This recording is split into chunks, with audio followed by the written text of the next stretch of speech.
Matyagang nakapila sa Medical Assistance Office ang 52 anyos na si Mang Manolito mula Santa Ana, Pampanga. Alas 5 pa lang ng umaga ay nasa Kapitolyo na siya para makahingi ng tulong para sa kanyang mga maintenance medicines. Lumalabas na kasi ang iba't ibang komplikasyon sa katawan, dala ng katandaan. Binata si Mang Manolito, hirap makahanap ng trabaho dahil sa kanyang pagiging PWD. Kaya tanging sa tulong at pensyon na lang ng kanyang mga magulang siya umaasa. Tumatanda, may iniinda ng sakit. Ngayon, lumitaw nga, hypertension, sugar at saka cholesterol ang lumitaw. Siguro may pangarap, may gusto pa rin makita, kaya gustong nagbakasakaling malunasan yung nararamdaman. Buong loob naman lumapit si Clay at ang kanyang pamilya kina Governor Dennis Delta Pineda at Vice Governor Lilianani Pineda na biktima ng aksidente sa bayan ng Lubao nitong Pebrero. Ayon sa mga kamag-anak, kasalukuyang nagkukumpuni at nasa ilalim ng jeep ang dalawang biktima nang bigla na lang sumalpok sa kanila ang isang close van. Hindi alam ni Clay ang gagawin at saan pupulutin ang 1.2 milyong halaga ng hospital bill ng kanyang dalawang kapatid.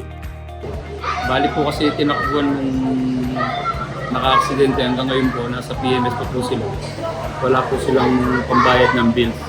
Kaya po nagpaslow po kaming pumunta dito para humingi po ng tulong sa aming gobyerno po.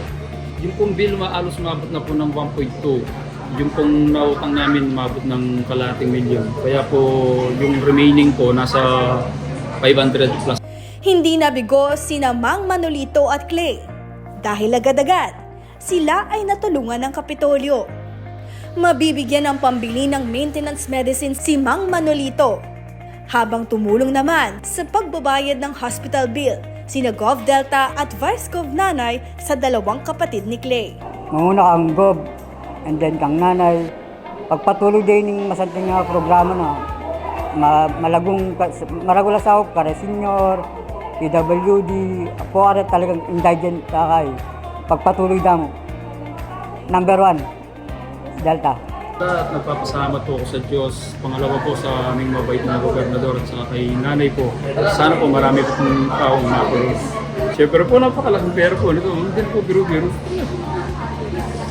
Una kaming naupa. Bukod sa dalawa, nasa 287 na kabalen pa ang nabigyan ng medical assistance sa tulong ng pamahalang panlalawigan ng Pampanga.